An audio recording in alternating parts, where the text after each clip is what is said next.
So a few weeks back, I did a video where I said that maybe I'm being a little bit too hard on Cyberworld because even though it feels like a replacement series, like a quick little replacement because Earthspark got canceled, it still actually felt like it was putting in some effort and doing some fun things. So I wanted to give it a more of a chance, and I mentioned that among everything in the toys so far, this Cyber Armor Optimus Prime is actually the thing that has given me the most fun out of the line so far. So I can't really make a statement like that without doing something to back it up. So, okay, we got to take a look and review the toy today, don't we? So, taking a look, Optimus Prime is reformatted into an off-road truck. And an off-road truck I actually really like the look of. I like the smokestacks going from the bottom exhaust all the way up to the top. I like the big heavy front grille that's fully painted. I like the windows that are like going down into the section that will be the arms. Gives them a neat little look to them. The thing I like the most in this design is the fact that there is some semblance of that back half of Optimus Prime. I like seeing that there is like some semblance of his trailer. Not that it necessarily has to be a trailer or even be in gray. There's just something right about seeing Optimus with like a big like block back to him that just kind of like makes my brain happy. And he still has like the overall shape of like what you would expect of Optimus. If this whole area had been in gray, that would have done a little bit better. It would have given me a little bit more of the happy vibe. I will accept the fact that his original stripe, even though it's red, is here. That's kind of a neat little detail as well. Yeah, so just an overall just nice looking truck. I will go ahead and take the pack off so you can actually see what you're working with here. There's a smaller port back here. That's going to be for posing when you get them in robot mode. If you have a flight stand or display stand of some nature. Or the 5mm ports along the sides and the top gives you a little bit of armament space to work with. And hey, pretty solid in the back too. Just one little gap there. So the play factor to this is why I like this one so much. If I bring this piece back, put that back up on top, then it's a pretty good looking assault pack. Yes, it's a chain gun that's been split down the center, but it still kind of looks cool. Like this is like some kind of rail gun that he's about to shoot off with. And it does help that there are other guns sculpted inside. So it gives you like it gives me that weird memory of like Cybertron Defense Red Alert, where you just had a laser gun hidden inside a bigger weapon. A little bit like that. So there's a little bit of imagination to this, but for the most part, I actually kind of like the look of this. This kind of looks cool. And if I pull back on the gray piece, it all folds up into that chain gun as a little bit of an automorph trick. It closes shut with a squeeze if you wanted to peg together a little bit better too. Granted, this does look ridiculous with the fins that are now way up there. Well, fortunately, if you do not like the look of those wings, they can be removed. That helps that tremendously. That now just kind of looks like a gun emplacement with like big ammo over here. Or you can just fold it back down, and that actually looks a lot cleaner for the railgun mode. But we can also go ahead and add these wings to the sides of the vehicle mode, so now it looks a little bit more like armor plating. So now you're working with a little bit of imagination with this toy and giving yourself a little bit more play value. Also, you've opened up completely different 5mm ports on the top. So if you have other guns from one of your Cyberverse toys, or Cyber World, I guess, or any of your 5mm, I guess, you can start sticking them up here and make an incredibly heavily armed Optimus Prime. Railgun here, little gun, little gun, little gun, little gun.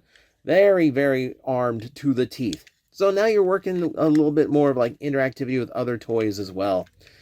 Okay, let me get this guy transformed. As usual, it's Cyber World, so there really isn't anything to this as far as transformation goes.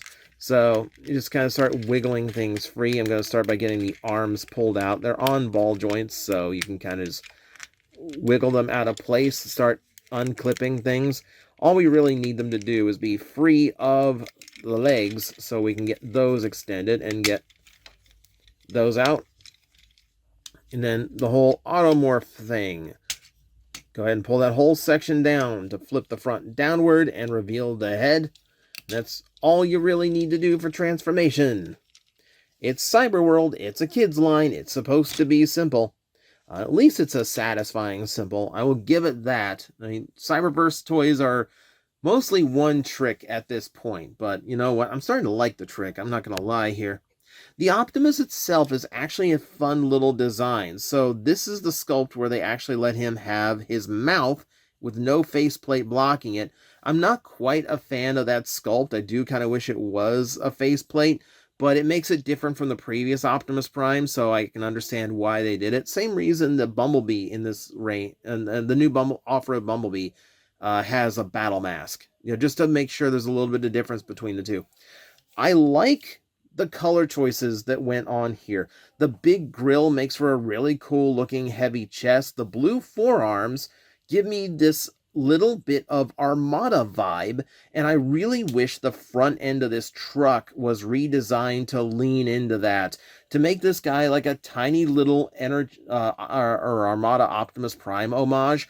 Would have been such a cool little trick and given him some cross appeal. That would have been neat. It would have been really clever, actually.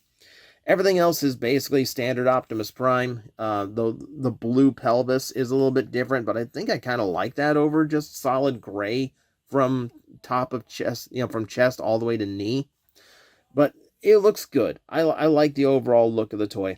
I mean, functionally, it's the same set. It's the same 6 points of articulation. You got ball joints in the hips. You got a knee that does bend, though it clicks into place when it goes straight. And you have a ball joint at the arm to move it around a little bit. You know, so you have full rotation forward and back, but only a little bit out to the side.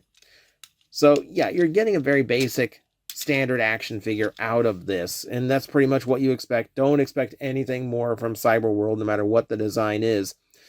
But we still have more that we can do here. So obviously there is like the easy thing to do, which is to just kind of close up the railgun and give Optimus Prime this giant blaster weapon, which 5mm pegs in the hands, you can do this as well. Now, to his credit, that's a big heavy weapon and he stays balanced when he's holding it. That's already pretty good.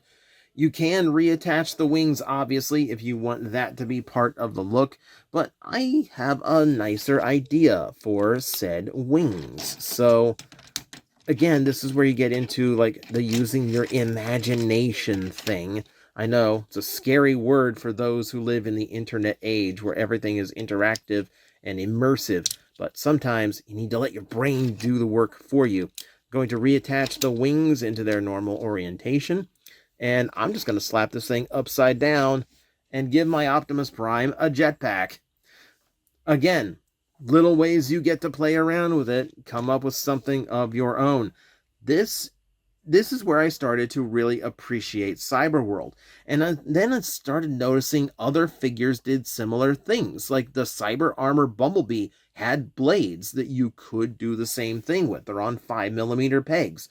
So that weapon went from looking really lame to having a lot of utility. And when you start starting with like the cross play between the two, different toys and their weapon accessories, you start getting a lot of little options that you can play around with. It's surprisingly modular, and in a toy line where the articulation is very simplified and the transformation is very simplified, to actually add this level of cross-play and imaginative play with just very simple weapon accessories is actually pretty impressive and is actually giving me more appreciation for this line.